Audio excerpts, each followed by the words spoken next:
For this exercise, we're going to be creating an InDesign library that will allow you to quickly and easily build components for all of the different articles and page parts to your newspaper layout. The whole purpose of a library, as you can see here, will allow you to save some predefined and pre-made elements.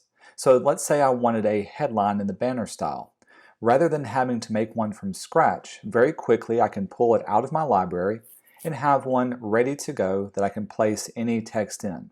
And I can do this for a variety of different styles. Here's ones for a kicker, here's ones for a hammer. You can even do things like pull quotes, bylines, cut lines. Anything that you want to pre-design can be saved within this design. To do this, you need to go ahead and finish up exercise number 2, where we've laid out all of the different styles of headlines and practice those for the articles. What we're going to do for this library is start to add some other decorative and design elements to this. And having this exercise already finished will give you a couple of articles that you can practice on. So to get started, you need to have open your exercise number 2 where we laid out the different articles. I'm going to go up to File, down to New, and choose Library. Now, since we're using a Creative Cloud account, this may ask you, do you want to save to the libraries? If this happens for you, simply say no, because we're not going to save anything to the libraries for now. The name of our library will be a broadsheet library. And notice that the format is INDL, InDesign Library. We can save it to the desktop for now. We'll hit Save. And what's going to open is going to look like a regular little palette, and everything that we create can be saved into this palette. Now if we look at our instructions, the first thing that we're going to be creating is a set of headlines for each of the different styles that we practiced in that first set of exercises. So going back to our InDesign file, we can use our pre-existing styles as a starting point to save them inside of our library. Now, of course, these headlines can come in a variety of different styles. For instance, this one here is a banner headline that's a couple of lines deep and goes 3 columns wide. Banner headlines can be single column, they can be up to 5 or 6 columns, and they can be even 1 to 3 or 4 lines deep. What I'm going to ask you to do, at least for these library, is to set them to be 2 or 3 lines wide or columns wide, and then a couple of lines deep. This way it'll give you a good starting point. Later on, when you add it, you can then change up the style and the size of it to fit the needs of your newspaper and your design. Here's what I mean. I'm going to select this one as a simple banner headline, make a copy of it. I'm holding down Option, and then I'm going to just type in some dummy text to represent my words that I can place in here. Again, later on when I use this, I can replace the words with exactly the size and style that I need. With it selected, go to your broadsheet library and click on the Create New Item. When you do this, you can see inside of the library that it'll add an untitled bit to it. When you double click this, we can give it a name. So this will be a headline, banner style. Everything else will remain exactly the same, and we can say OK. If you're not seeing this in thumbnail view, you can click on the little Options tab and choose either List or a large thumbnail view. Sometimes I like the larger one so I can see exactly what it is and also the name of it. Let's go through and choose some of the other ones. So this is the one with the banner. The second page is also a banner, but it has a deck with it. I'm going to skip over this one for now. Third page, this one was a slammer, so I'm going to hold down Option, make a copy of it. We'll set this one to be about 3 columns wide, and then let's give it some dummy text to work in. Again, highlighting that, and then highlighting this for there. With the dummy text and this selected, let's create a new one. Double click the name of it, and this will be Headline Slammer. Going to the next page. This one was a hammer style, so we'll select both it and the deck. We'll make a copy of it. Replace the text. And replace the text for the deck. With both the headline and the deck selected, we can choose this one. This was a headline. Whoops. Double click on it, excuse me. Headline, hammer.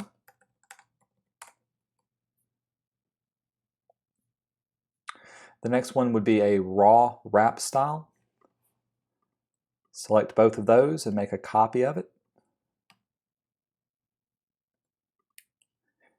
I'm going to set this one to be 3 columns wide, so we'll move it over just a little bit.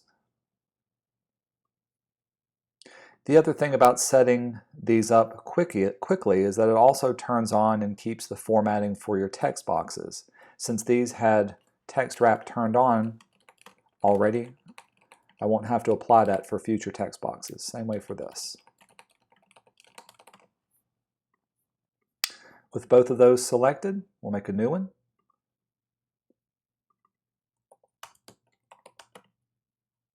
Headline raw wrap.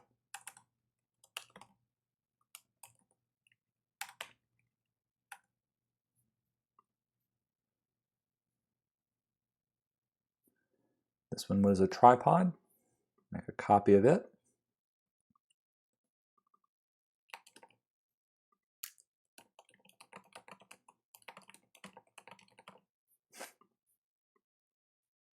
Select both of them, create a new one of those. Double click the name of it.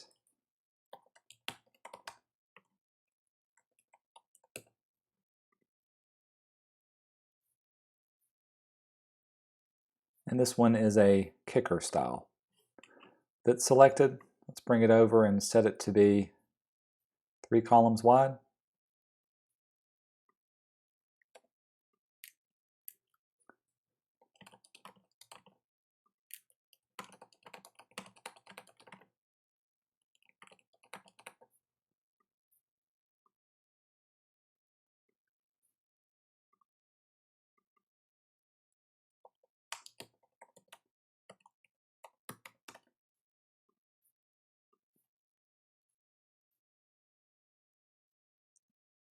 And the final one that we're missing is a side saddle. Again, select it. We'll keep this one the 2 columns that we have. And then set these to be formatted as well. Select both of those, add that one.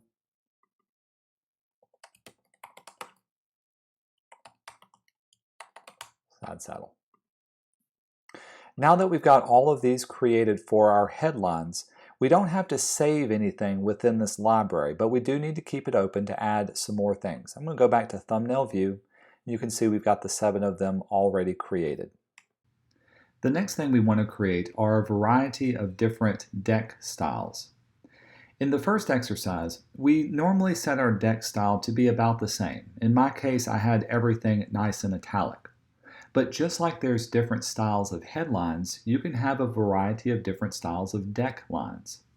If we go back to our instructions, got mine down here at the bottom, I've got 3 different styles I want you to create.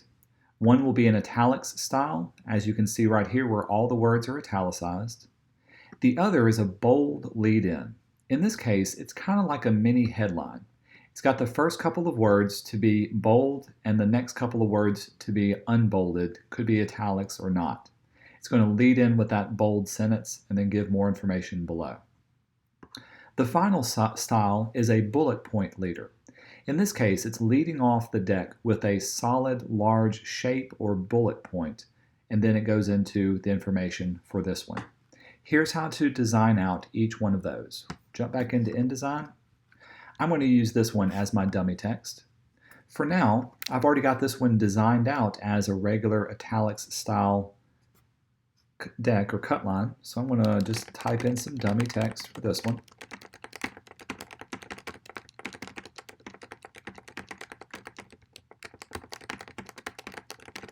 There's that. With that style already saved, we can click on creating a new one, and this will be a deck. That is a italics.